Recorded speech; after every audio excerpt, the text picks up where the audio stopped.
Thank you very much, everyone. Now, I welcome Mr. Steve Corcoran. So, Steve, just tell us who you are and in what capacity you appear, please. Thank you, Senator Still. My name is Stephen Corcoran and I'm a subject matter expert. Okie dokie. Now, Steve, I'll give you the opportunity to make a opening statement before we go to questions. Thank you, Senator Still. First of all, this presentation of mine will be done in recognition of the 4 children of James McLeod. They were killed in a murder-suicide by truck in May 2019 in Kingaroy. The children were Ali 6, Matilda 5, Wyatt 4 and Zadok 2.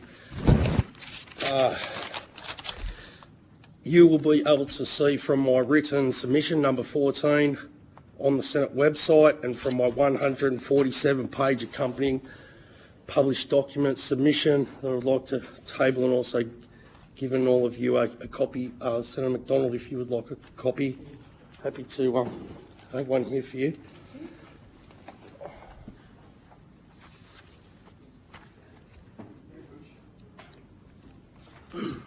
Excuse me. I've been a truckie for 26 years, completing over 4 million kilometres. I'm a trade qualified mechanical engineer and I have been since 1995. I've got a Cert 2 and applied fatigue management strategies, which I've held since 2008, which allows me to work for more than 12 hours a day. I'm also an independent journalist and I have a history writing for Truck and Life magazine, doing the rig of the month for a long time, and also contributed to the Big Rigs National Road Transport newspaper, which was ended from News Corp, but from last night I heard that it's coming back. Well, it's been acquired by someone else, so that's some good news. Good. I've been a road safety advocate since 2012, even though I survived the crash on the front of the booklet I've provided in 1999. I was the author and principal petitioner to the petition to recognise deaths in the transport industry, which was tabled in the House of Representatives in 2013.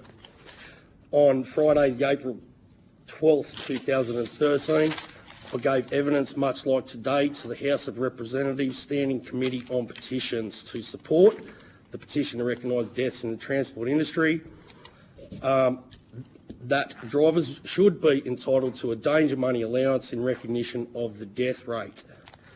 Both the Transport Minister, now Opposition Leader Anthony Albanese, and Workplace Relations Minister Bill Shorten both responded in writing. These responses will be found in my 147 pages. Those letters sent me to the Road Safety Remuneration Tribunal. I applied for a road safety order for free. My application was listed RSRA 2013/5. During that time, I had a supporting network of drivers through social media on a Facebook platform called Danger Money that still holds what information the government has not destroyed after the 2016 repeal. After attending the tribunal's mentions, hearings and conferences, I was part of making Road Safety Remuneration Order number 1 in 2014. This order was implemented and taken up by industry and drove down the death rate. You can just look at the graphs from that time. The Road Safety Remuneration Order number 1 gave me whistleblower protections. It also gave me a driver contract setting out my rights and responsibilities under the law. It also made sure that my employer had a mandatory drug and alcohol policy in place. And despite the Australian Trucking Association, NatRoad and all the other propagandists, we no longer have these protections, or I no longer have these protections. And most disconcerting of all is the fact that 30-day minimum payments to contractors was mandatory and legislated in Road Safety Remuneration Order number 1. So anyone that comes in here and asks for 30 days protection that was part of getting rid of it is a defunct propagandist and a gaslighter. As well as providing drivers and companies a paper trail for chain of responsibility and compliance, safe driving plans took 7 years to introduce and were part of Road Safety Remuneration Order number 1. In 2014, after going through the process and seeing how it was, I applied for a second Road Safety Remuneration Order titled RSRA 2014/1. This is where I set out protections from wage theft and secured guarantees of entitlements, such as a portable long service system, superannuation on all hours worked, leave-in titles also calculated on all hours of work. While I was doing that, attending the hearings, mentions and conferences in 2014, 2015 and 2016, including work on the Road Safety Remuneration Order number 2, I worked on the rates calculator with industry representative that sat on the Road Safety Remuneration Tribunal, Tim Squires, and his rates calculator. There was a public discussion about the draft orders, and you will also see in my 147 pages where what I supplied to the Road Safety Remuneration Tribunal is what I wanted in that draft order. It was open to everyone in Australia to put in their own opinion. Now, whatever corruption and criminality brought about the killing of the Road Safety Remuneration Tribunal and the repeal of the Road Safety Act in 13 days after a High Court challenge, I'll refer to the 63-page inquiry into the effect of the Road Safety Remuneration Tribunal payment order on Australian small business by the government's Australian Small Business and Family Enterprise Ombudsman report. You will find not one word from an applicant or anyone who was there, except corporate lawyers who wanted it gone to prop up their transport cartels. In April 2019, I buried all my paperwork and supporting documents with a 30-tonne excavator when the 7 News channel accidentally let the real number of dead truck drivers out. 575 since the repeal in April 2016, which included 27 truck drivers killed for the month of March 2019. I wasn't going to get involved in this again because my mental health declines with each death and destruction of my friends. But when you stuck this inquiry through, Senator Sterle, and then my friend Dane Ballinger, an owner-driver, was killed on a brand new bit of road, on a brand new truck, something broke in me. He had signed my petition to recognise deaths in the transport industry, and he is now dead. So I've sent my email submission and I started my podcast, Transport Inquiry Podcast, because the only failure of the RSRT is that the narrative was spoken by corporate and changed from safety first to status quo. There is thousands of followers on my Facebook and listening now, and the evidence of all the previous witness evidence given to this committee is available on YouTube for everyone to listen to. Before I answer any questions, I would like to make it perfectly clear. I've spoke with thousands of drivers and morale is non-existent. The industry is a tapeworm that used to feed off the host but now is just a crime syndicate. The human rights report into the outcomes of the repeal, and since I have started this journey since the first hearing in November last year, I've uncovered drivers working 30 days without a day off.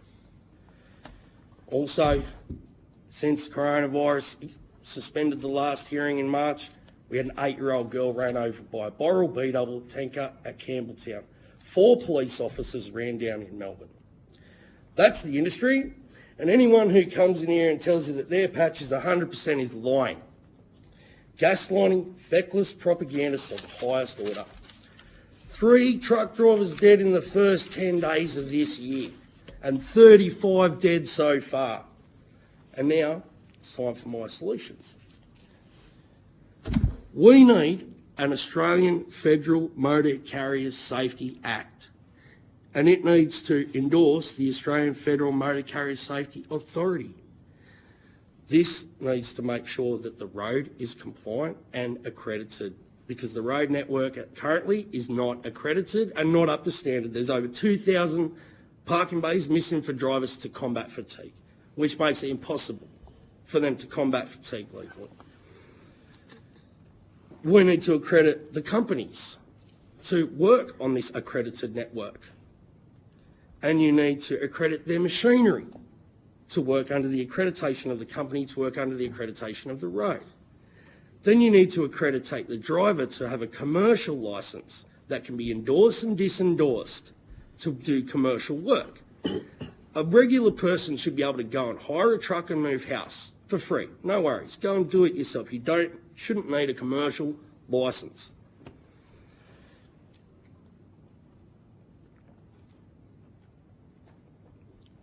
Where these truck parking bays need to be built is where these crashes are happening. We don't need a feasibility study. Where the trucks crash is where they need to have a parking bay to stop.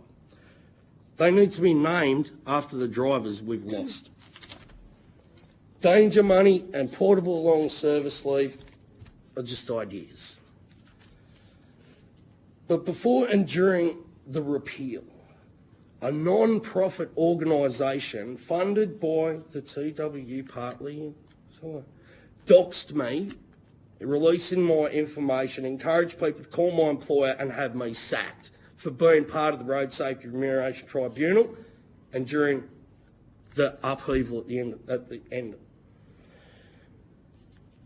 The TW have helped me because once I was sacked from being doxed, they helped me get compensation because I was discriminated against for applying to the tribunal. So the union are not feckless, but they are missing strong leadership, and I personally don't like that they won't take industrial action over these deaths. Another basic requirement is sleeper berths. You'll see in my 13-page submission on number 14 that I have included the entirety. It's page 150 of my book. You will find the entirety of sleeper berth legislation. It is just over 1 page.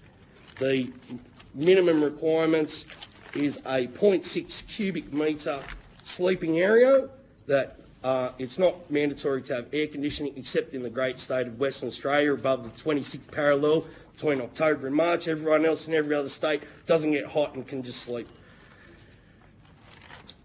So those things are what I believe are most important. I've also got other recommendations in my 13-page submission. I have to read one thing that I've come across.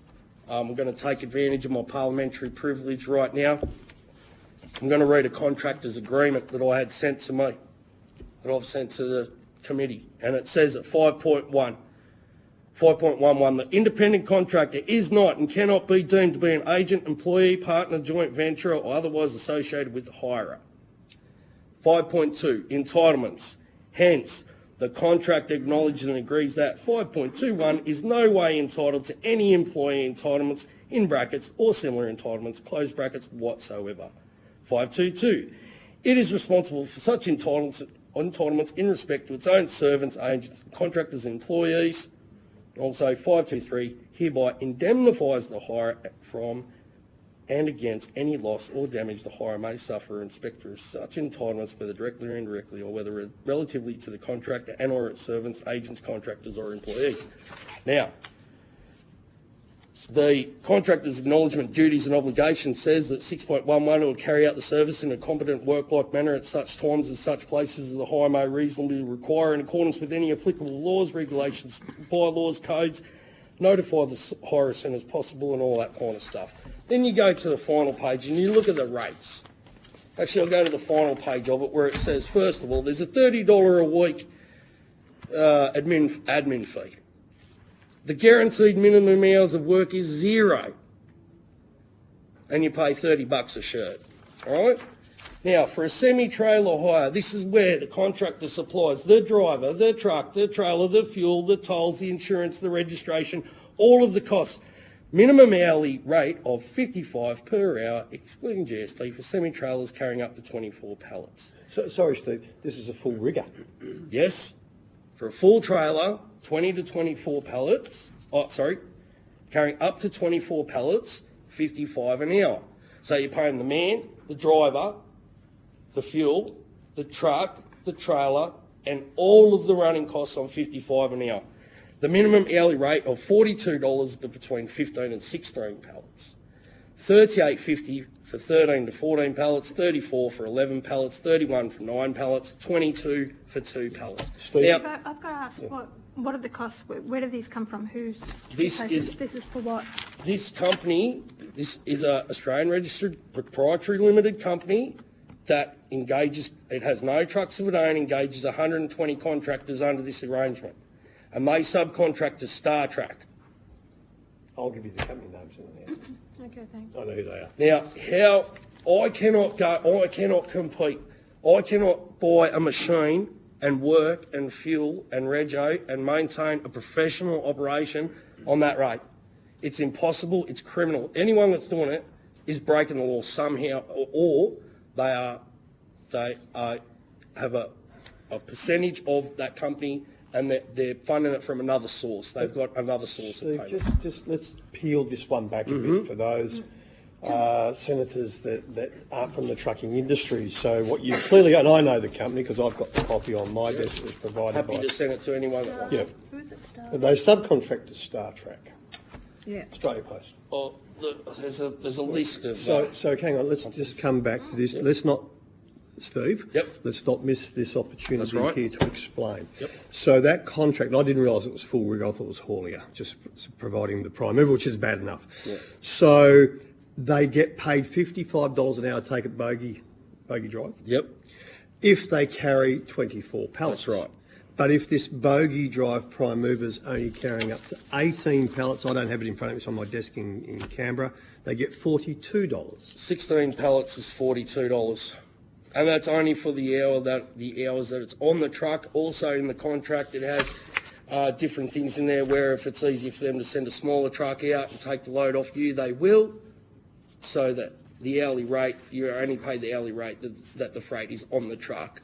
If you have 16, you get 16 pallets with the truck, you're looking at $42, but they might send out the 16 pallet truck, which is on a different rate, on a cheaper rate. So I hope that explains just how bad and how, I'll say the word, how corruptible this contract Criminal. is. So, okay, thanks, Steve. Keep going. So I don't mean to correct you, Senator Hanson, about the road safety remuneration order rates. The second road safety remuneration order concerning rates that was published in 2015 as a draft order, first of all, Tim Squires, who was the industry representative that sat on the Road Safety Remuneration Tribunal, created a rate calculator and brought it to the hearing, to the mentions and conferences, and we shopped it and everyone agreed. And then he took it around the industry and he had conferences, I believe it was 8 or 9 days of conferences showing around the industry this rate calculator and got an agreement. And it was only when we went back in front of the Road Safety Remuneration Tribunal president that the supply chain, Woolworths and Coles and the Australian Logistics Council barristers stood up and said, no, we don't agree with those costs. So then it went into 2 years of factors and inputs into this rate calculator. And so at the end, there was the minimum rate, which was a calculator set for loads to go over 500 kilometres and only in the long distance sector of the general freight, because the Road Safety Remuneration Tribunal, like the livestock sector, is going to be here this afternoon, and the very first thing the Road Safety Remuneration Tribunal looked into was the livestock sector. They held an inquiry for a whole year and they worked out that the livestock sector was fine, it didn't need an order, and so they let it go. So the whole argument of they've got to move cattle, if you move a load of cattle from point A to point B, on the way back, one cow's going to cost you as much as A to B. It's not true. It was a lie. It was set up by the corporate members that wanted to keep the status quo. there was an alternative rates method that worked on a percentage, and also that was 4-part loads. So the minimum, I'm going off memory, the minimum was 20% of the load up. If you had a one, just for instance, a cow, 20 pallets up, 1 pallet back, the minimum that you could charge was 20%, not 100%. Yeah, but that was for owner drivers. That was not for the big companies. It was The for independent contractors. Independent contractors, right. That's right. Which was affecting the owner drivers. That did not come into effect for the big companies. It made owner drivers. I remember that. It made owner drivers more competitive on the backload rates, which is why Toll and Linfox are against it, because that's where they're making their cream. When you go on a front load rate out of Melbourne, But you're affecting the smaller owner drivers, the smaller companies, and that's why when I wasn't in Parliament at the time, I know, right? yep. So it was just raised with me by truckies that they had grave concerns about it. There was a 40-page notice that wasn't read. There was a 40-page notice that went with the orders that no one read, no one advertised, no one mentioned any of these protections, any of these things. And while I personally didn't agree with the rate, I agreed with the rate calculator. If you're going to bring something in, Steve, it has to be right across the board for everyone. I don't care whether you're big end or the little end. It has to be the same for everyone, and that was not. What it did is, it as Robert Bell and Trevor Warner said, it created a award system for contractors in that me as an employee, I'm entitled to the award. If I buy a truck, I'm not entitled to the award. The road safety orders provided me a level of an award. Now, when in the statement of compatibility for the repeal, they never actually proved that it was going to do anything, and even the larger competitors said that the rate that was on offer wasn't enough for them to disengage contractors and engage more employees. And it says that in the statement of, it says that in the human rights report about the repeal and about because the attractiveness of an owner driver out of Melbourne to Brisbane, which is a front load, okay? So you get $2,400 going north out of Melbourne to Brisbane, and you get $900 coming back out of Brisbane to Melbourne. Now, for instance, a major carrier charges their clients $6,000 to go from Melbourne to Brisbane, and they pay their contractor $2,400. Now, when the road safety remuneration order rates calculator came in, it would have made owner drivers more attractive to clients in Melbourne. That would have been cheaper than the large companies because they have a lower operating cost, and it would have made the larger companies more attractive on the backload rates because, of course, they're doing it cheap. And owner drivers, the backload rate would have went up and the front load rate would have stayed the same because under the orders the rate couldn't drop if you were on a better wicket now than when the rate came in. The rate couldn't go down, it could only go up. So what it did is it made owner drivers more attractive and providing a better service for their clients, and the corporate members saw this as holy crap. We are going to lose all this work to independent contractors because we don't have the operating costs. Now, it's quite interesting for me to try and argue the point of the protections and the goodness of it that it was, because I was actually there and I went to these hearings and all these meetings, and there was only 2 applicants in the whole of Australia, and the first applicant was in the first hearing in November, Mr. Brownsar. So Mr. Brownsar's had his day and I've had my day, and now I've spoken to the entirety of all the applicants. And when I would walk into these hearings and conferences, and it wasn't about the applications, it was about battling these corporate barristers that would walk out of there and walk across to the New South Wales Industrial Relations Commission and fight the good fight for their employer there. So and you can read my 147 pages. I wrote to the president of the tribunal begging her begging her, please, help me. This endless arbitration is killing my friends. So I would go to the meetings and we would leave, and I would go back to driving trucks, and the barristers would jump their Maseratis and go. Now, I was injured again, hospitalised, smashed again by another truck while I was going there. I went to the tribunal, I told the president, look, I've been injured again, we really need to do something about this. And in the end, we had it for 13 days, and then it got all taken away, voted out by senators that weren't even eligible to sit in the Senate. So there needs to be an inquiry into that. There needs to be an inquiry into how 35 guys can be killed this year so far. It's 575 in 3 years.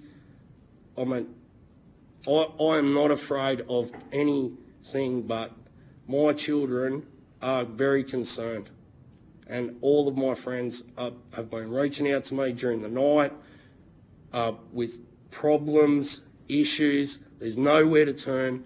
So this is all we've got. There's no National Truck Drivers Memorial this year. It's been cancelled due to COVID. It was supposed to be the end of this month.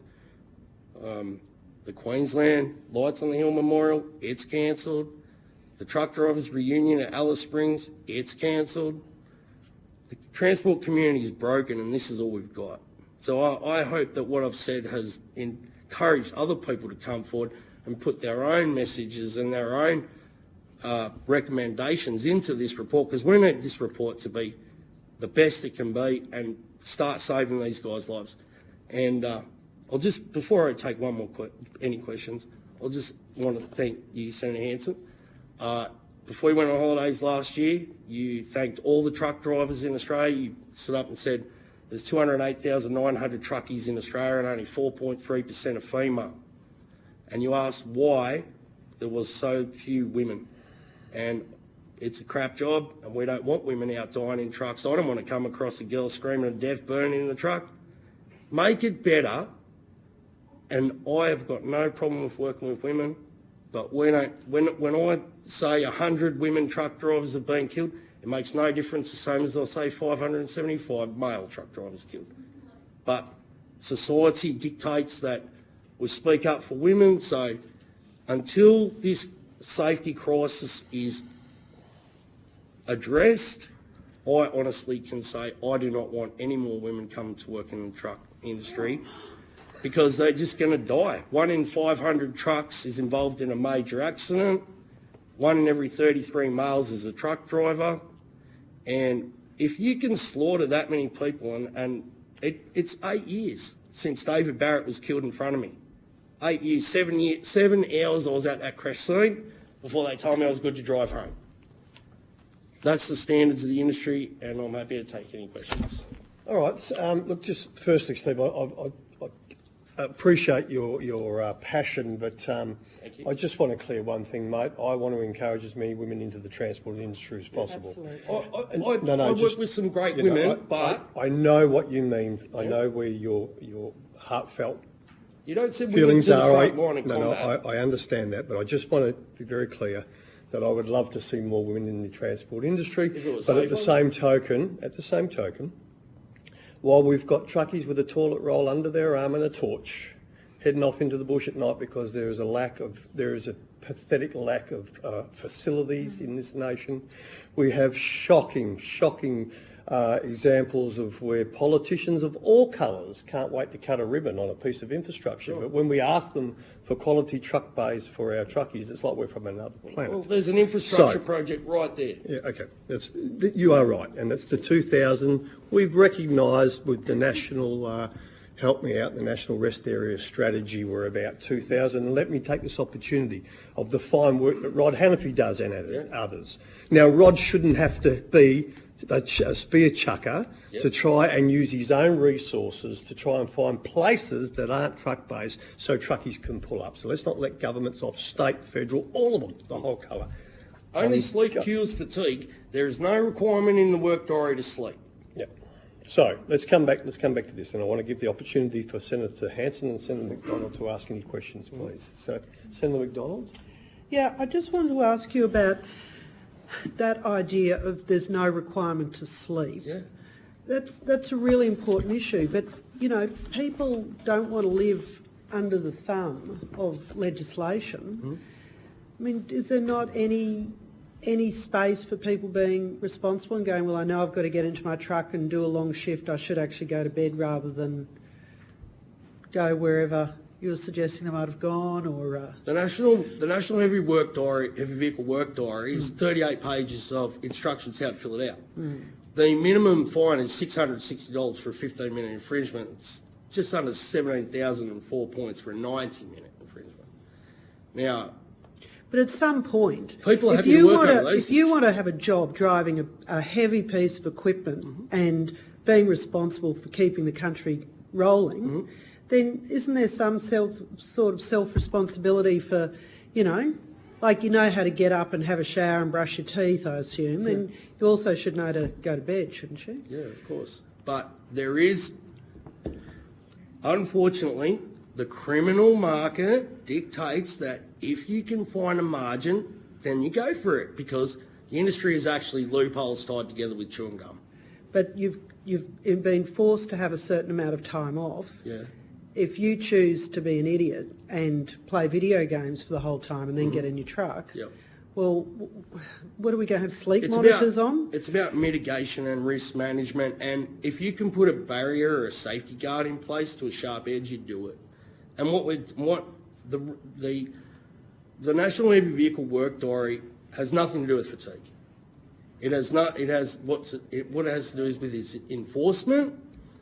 They say, this is the book and you'll fill it out how you want us to fill it out, or you will get a fine. Has nothing to do with fatigue. Yeah, no, I appreciate that, and I understand what you're saying. People are happy to work under those conditions. $17,000 fines are fine. One dead every week's fine. Yeah, I'm just trying to understand this idea of how, you know, because you're right, the more rules you put in place, the more loopholes that arrive. Well, technology such as electronic work diaries and C&I machines and stuff like that, those are the things that are going to fix these problems with massage and work diaries. People can massage a piece of paper work diary to get it done, and you can get around cameras and you can do all kinds of things. So do you support the what do you call it? The cameras? The Guardian C&I machine? Yeah. Yes, yeah. I do. I've spoken with Michael Carter from C&I Machines, and my personal reservations were my own privacy and also having evidence used against me. But after listening to him and reading the statistics, it's a no-brainer for me. I've got a company in North Queensland. No, you'll have to actually explain that one to me. I'll ask for a piece of explain. Finish, then we'll explain. Yeah, I've got a company in North Queensland that's using this technology, so it measures when the eyeballs are up. Yep. And so if you're looking down, you're on your mobile phone, or you're having a micro sleep. Yep. The chair shakes. Yep. So it gives you a... Michael?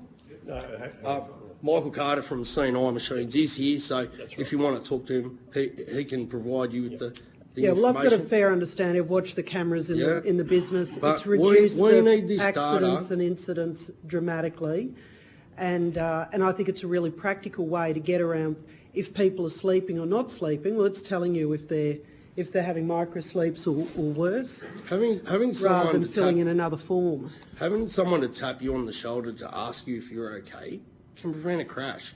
And the warnings that the C&I machine give are that buddy on the shoulder. Are you okay, mate? Yeah. If not, pull over. But that leads Better us than another form. Better than another bloody... You know, otherwise it'll be like COVID. We'll have policemen knocking on your door. Are you asleep?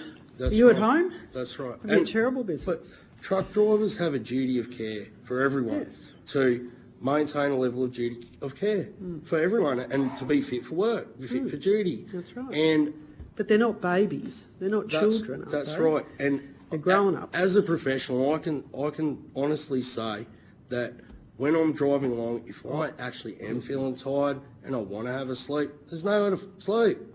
And if it is, it's on the fog line or there's no shade.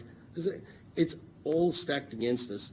But I mean, here's the thing with these new PBS vehicles and stuff like that, these longer exempted vehicles. None of them got a sleeper berth on them. Now, we're all working under this fatigue law, but under the law, combating fatigue is in the sleeper berth or away from the truck. If it has no sleeper berth, you sleep on the ground. Can I just, look, I'm sorry, I can't let this go unchallenged. I have to raise this, Senator McDonald, and I understand that we're not all children. I now speak for myself as an ex-long-distance truck driver. If I dare said to the Australian public that I never remember, I was awake all the time. I never woke up on the wrong side of the bloody white line, but I'd be lying. If I ever said, oh, I remember every single kilometre I travelled, I've gone from roadhouses between Billabong and Overlander and thought, shit, I don't remember passing Overlander at 47 kilometres. And I understand that we're not all babies, but Christ almighty, there are pressures upon our truckies, whatever they may be financial. The poor truckie might not have had a good sleep. The heater goes on. Steve, you and I have spoken to that. Our rollovers go up as soon as the cold weather comes. I'm sorry, Senator McDonald. We're not babies. No, Christ that's almighty, I'm not suggesting you're babies, and I'm suggesting that I don't want to see truck drivers being treated like babies. No, I understand. Been Sorry. having another lot of regulation, another form, and another lot of people knocking on your door saying, are you asleep? But there's great technology that helps truckies, that shakes the seat, that stops them going on the other side of the road, because I don't want any more dead either. Don't think you're on your own there. I know I'm not, because all of the transport celebrities and personalities and people that have contacted me are saying the same thing. I'm not the only one. But the beautiful thing about the safe driving plans was a paper trail that was something the driver could read. It set out his rights and responsibilities, showed him where he could pull up, have a sleep, right? And it set out that he couldn't arrive at a destination for a certain time. So it eliminated all these things and made everyone in the chain compliant. Everyone, from the guy that loaded it to the guy that unloaded it, right? And as soon as they repealed the Act and got rid of road safety remuneration Order No. 1, that 7 years of work to get them safe driving plans in was gone.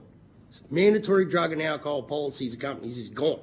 Australia does not have mandatory drug and alcohol policies of transport companies. They did. Why did the Senate throw out those rules? I don't know. When was that? When did that happen? That was April 2016. The Road Safety Remuneration Repeal Bill. I don't know. 13 days after the High Court challenge was lost by the government, ATA, NatRoad, Australian Industry Group. You'll have to ask somebody who was here. I don't know. That's the Australian. That's the fact. What we might do, Senator Hanson, you just wanted clarity of the seeing eye technology, and I think that you should hear that. So just quickly, I know Mick Carter's here, and Mick's going to come in here and see me on Monday if anyone else is around. But I just think briefly, Steve, you have been asked the question, it was raised. Just explain what that technology is, and then we'll have to move on. The Guardian seeing eye machine. It monitors the driver. It captures his eye movements and sends notification to the owner through the internet that the driver's had a moment, whether it's he sneezed too much, looked out the window too much, looking down at his phone or something. It makes the employer aware that the driver's having an issue in real time. And they can contact the driver and say, are you okay, mate? Yeah, I just had a coughing fit or a sneeze or whatever, and they can go on their way. But if they say, are you okay? No, I'm not. Okay, pull over. We can contact the receiving end. We can send out another driver something. There's a communication tool. There's in real time. This technology is going to save drivers. It really is. And, I mean, some of them are defunct and, the seat vibrating and shocking electrics and all this kind of stuff.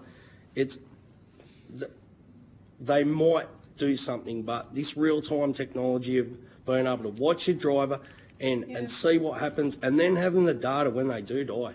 What the hell happened? That's only if it's in working hours. If the driver is driving through the night, at 2 o'clock in the morning, so that won't go back to the base. No one will be it's monitoring 24. It's monitored 24 hours. Yeah. So you mean someone has to be at the base watching it constantly all the time? The Guardian Scene Eye Machine company, I believe it has a 24-hour setup that Mr. Carter will be able to explain it further. Yeah, but what we might do, sorry, Steve, what we might I'm do... happy to give him some more time. Mick, I'm going to ask you, mate, you put a submission in for us, please. No, stay there. I'll get you to put a submission, just what your technology does, if you could address it. Sorry, mate, but email it through to the committee so committee members can have a look, okay? Yep. Sorry, Steve, but we are going to have to move along, mate, No worries. because we are running an hour behind. Yep. And Look, your passion for the transport industry and to make it safer is you know, it's thank you for commend giving me mate. the opportunity. Thank you very much. Not only that, you're the survivor of not one but a couple of rollovers. Well, there's been 4 times I've been hospitalised by crashes that weren't my fault, where other trucks have smashed into me, and that's unacceptable. I haven't crashed into anyone. I haven't put anyone in hospital, but these are the standards and conditions of the Australian industry that people accept. Thank you, Steve. I appreciate that. Now, we're going to have to... Now, this is the tricky bit here. For those that are all listening and those in the room, we're now going to go in camera, which unfortunately means that we'll be off the air for half an hour while we hear the next witness.